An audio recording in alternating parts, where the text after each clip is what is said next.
الرحمن الرحیم۔ ٹھنڈیوں کے دن شروع ہو گئے ہیں اور اس میں ایک مسئلہ بہت زیادہ پوچھا جاتا ہے اور وہ بہت ضروری بھی مسئلہ ہے کہ نارمل موزے جو نائلن کے موزے آتے ہیں اس پر مسح کرنا جائز ہے کہ نہیں جائز ہے۔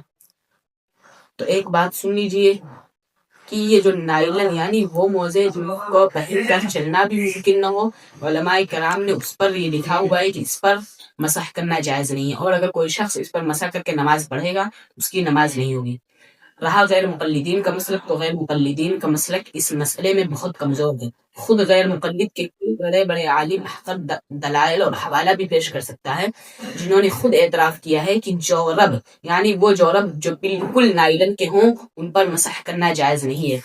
احناف کا بھی یہ مسلک ہے کہ اس پر مسح کرنا جائز نہیں ہے، اور امام شافعی رحمۃ اللہ علیہ کا مسلک ہے، امام مالک کا بھی، امام احمد بن حنبل کا بھی، علماء عرب کا بھی یہی مسلک ہے، اور علماء غیر مقلد یعنی علماء اہل حدیث کے جو بڑے بڑے لوگ ہیں ان کا بھی یہی، بعض لوگوں کا یہ مسلک اور بعض لوگوں کو دوسرا مسلک ہے۔ حاصل کلام یہ ہے کہ جو نائلن کے موزے، نارمل موزے یعنی ایسے موزے جس کے اندر پانی ریس کر جاتا ہو، پانی اگر آپ اس پر ڈالیں پانی اندر چلا جاتا ہو، اس پر علماء کرام نے لکھا ہے کہ اس پر مسح کرنا جائز نہیں ہے، اور اگر کوئی شخص اس پر مسح کرے گا تو اس کا مسح نہیں ہوگا، مسح نہیں ہوگا تو اس کا وضو مکمل نہیں ہوگا، وضو مکمل نہیں ہوگا تو اگر وہ نماز پڑھ لے گا تو اس کی نماز بھی نہیں ہوگی۔ رہا جہاں پر غیر مقلدین کا سوال، تو اگر کوئی غیر مقلد اگر ہمت کرے، جرأت کرے، حوصلہ دکھاتے ہوئے آئے تو انشاءاللہ اس کو باحوالہ احادیث مرفوعہ اور دیگر کتب سے اس کی اس بات کو ثابت کیا جائے گا کہ آپ کا یہ مسلک بہت کمزور ہے۔ اس وجہ سے میں ایک بات